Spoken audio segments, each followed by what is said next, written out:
Houndsman XP back. Seth here with Chad Reynoldson. What's up, guys?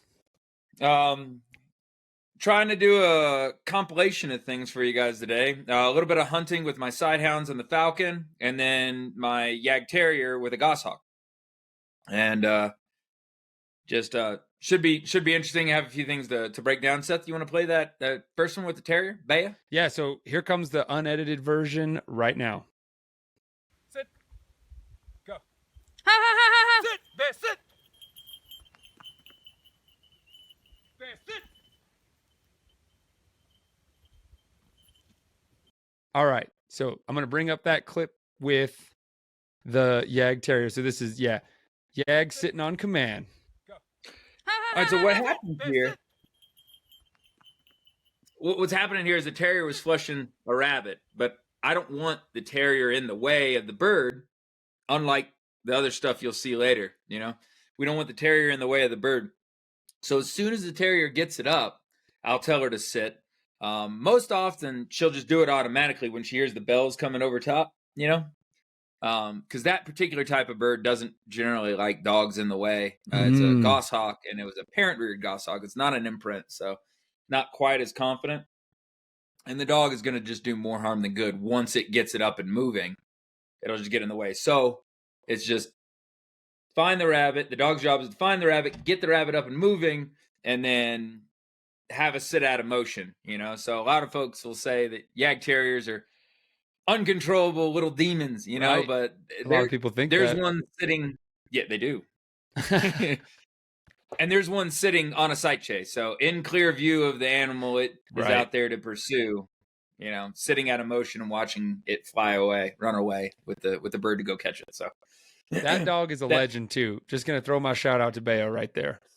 Yeah, old Bea. She's real popular, you know.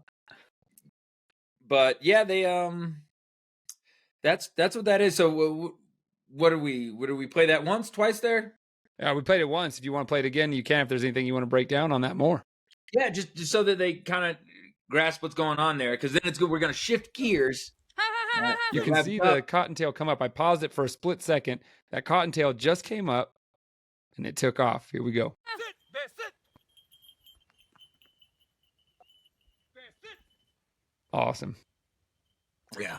So that's what that is. And the only reason I wanted to show it again is because to inverse, you know, and that we wanted the dog out of the way the whole time, you know. But with this next type, with a falcon pursuing jackrabbits, they kind of need to be involved and keep it running. Because if the jackrabbits are given an opportunity when there's an aerial predator, like a falcon, specifically a falcon over like a goshawk or something like that, they can tell the wing beat. They can see the wing beat Oh, crazy. without even really getting a good look at it, and then know how to best avoid that with go ahead. Well, are goshawks more temperamental than falcons? Incredibly. Okay. Goshawks what I are thought. the biggest prima donna you've ever heard of ever, you know, like I thought I was. I enjoy them. They're incredible to hunt, you know.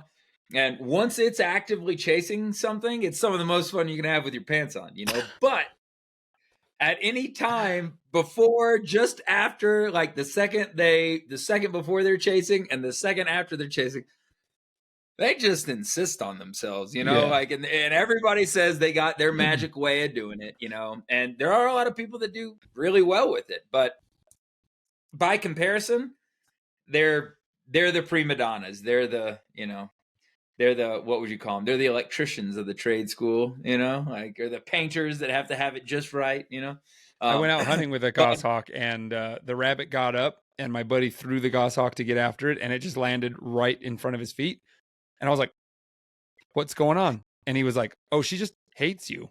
And I was like, what do you mean? He's like, you're going to have to go back like 50 yards or she's not going to chase this thing. And I was like, I'll strangle that stupid chicken. I don't care. Like, I'm not going 50 sometimes yards they're just back that there. way. Yeah. Sometimes they're just that way, you know. And then on, like I said, on the flip side, with a goshawk, if a jackrabbit is being pursued by a goshawk, they'll try and do like little runs through the bushes, you know, Yeah. to make it as the goshawk starts to close the distance. They'll hide behind a bush, and then you know, like slow down, kind of slow ball right behind the bush, and then speed up again. Mm-hmm. And that's their goal with them. But it won't stop in a bush. They don't want to do that so much. Whereas with a falcon, the wing beat, meaning the way they flap their wings, to us is something we wouldn't notice, but to an animal with thousands of years of running from these things, they can recognize that stuff just inherently, instinctively. You're telling me a jackrabbit can tell the difference between a falcon and a hawk by its wing beat? Yes. That's a superior life form, 100%. ladies and gentlemen. Superior life form. Pay attention. Yeah, 100%. 100%. And if a falcon's chasing them, if given the opportunity, they will stop in a sagebush and go, "You're not coming in here after me." And because they won't, they like to fly in and either grab it on the run or more often than not slap it in some fashion. And they can't do that going 100 miles an hour if the jackrabbit's in a sagebush or some kind of cover that would break the falcon into little pieces if it hit Jackrabbits it. are badass. They are. So now, this hunting team, the falcons are, in my opinion, smarter than goshawks or hawks as well too. So they can learn to acclimate to the dogs a lot better. Now there are ways to imprint goshawks, and gosh, there's so many disclaimers to this. There's other ways of doing it, but with the birds I have, they're different. The parent-reared goshawks and just chamber-bred falcons.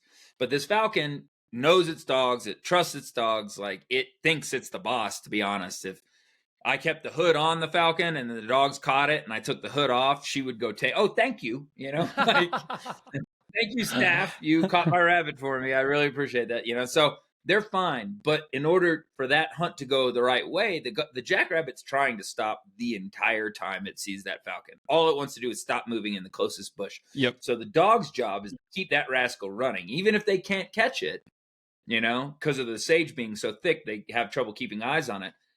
And in other circumstances, the dogs will keep eyes on the falcon, and the falcon will keep eyes on the dogs. And somebody generally has eyes on that fluffy rabbit,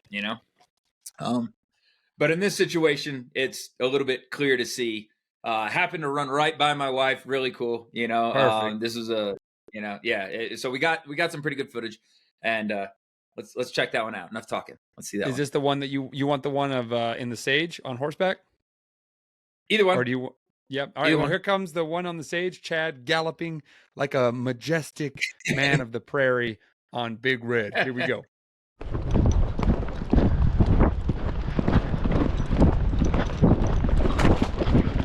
Oh, oh, oh.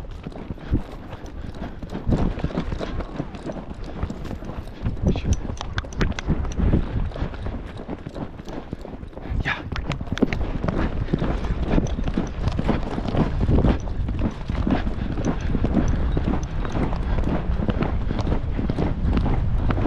Ho, ho!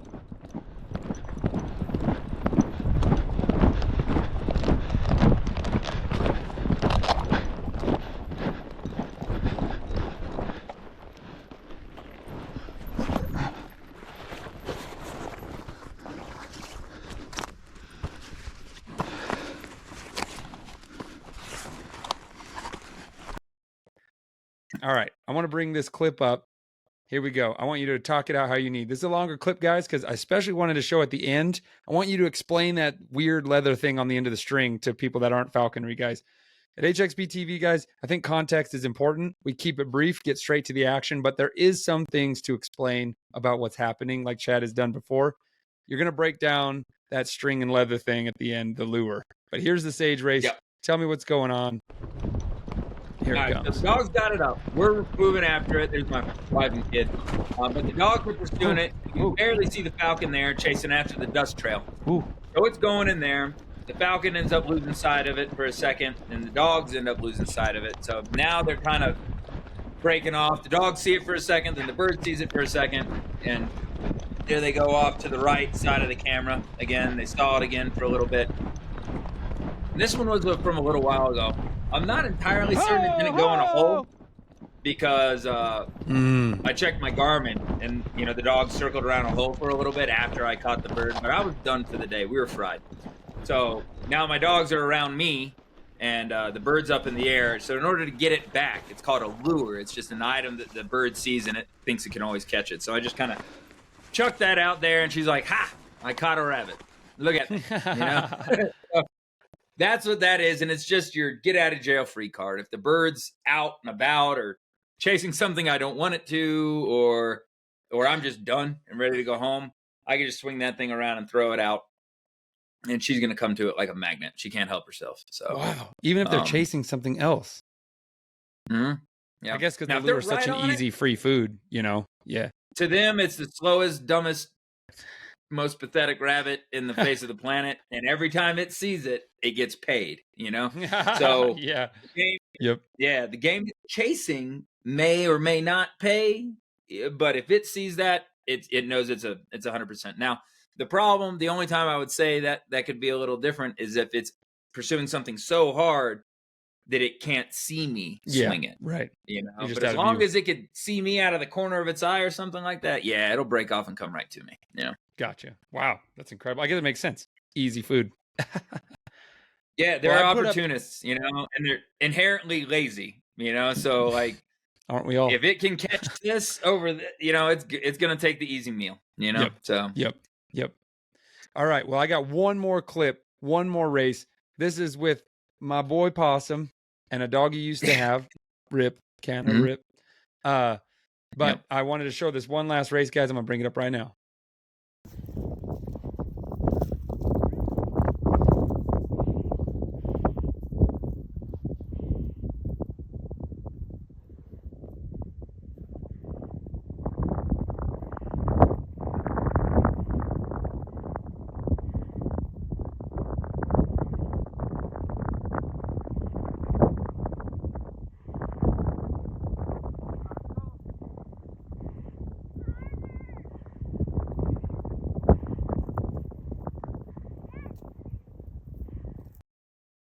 All right. I'm going to tell everyone right now. Chad's running. You guys saw in these last clips. Chad's running in some rough stuff.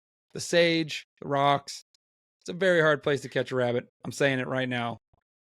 This race looks like it's in a lot better rabbit country. So that race was pristine. And the dog hawk combo is so effective.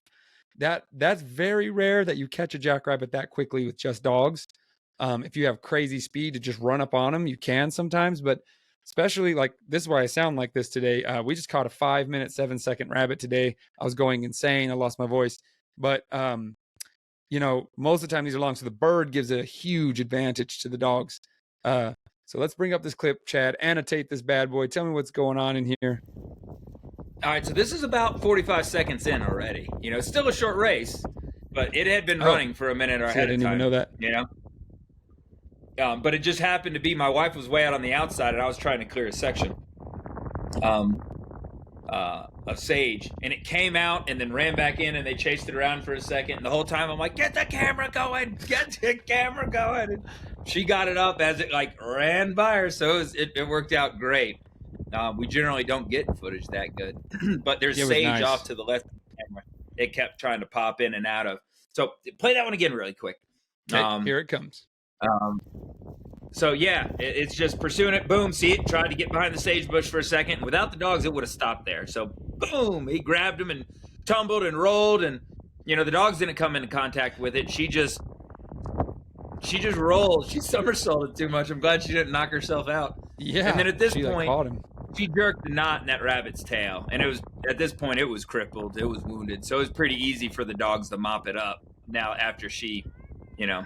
Pile drived it there with a running somersault. So boom, there's Kana picked it up, and my wife actually cut that video off. It was hilarious. The falcon then came in and swatted my dog on the butt and got her to spit her rabbit out, you know. And that's how that ended. Yeah, so that was just a brief clipping of like goshawk and terriers, and then falcon and sighthounds, and I'll keep a few more coming. I got some other types of, the way we can combine dogs and falconry, and then the horse as well, Yeah. So more coming. That was just a taste. Those races are usually short and sweet, especially when you're on foot. It's hard to get long range film. So Chad has many, many more of his birds and dogs combined. So stay tuned, you guys. Thanks for that. Like and subscribe. That's how we are able to continue this awesome show. And check us out on Houndsman XP Patreon page. almost all of these clips we're showing are raw and unedited on the Patreon page. And there's a lot of stuff that I can't put on YouTube that I can put there. I just got back from East Texas, the ETX Apocalypse Part 2. We caught 27 hogs in 2 days. There will be some of that on HXP TV, but a lot of it, YouTube is like, no way, not happening. So it's all there on the Patreon page.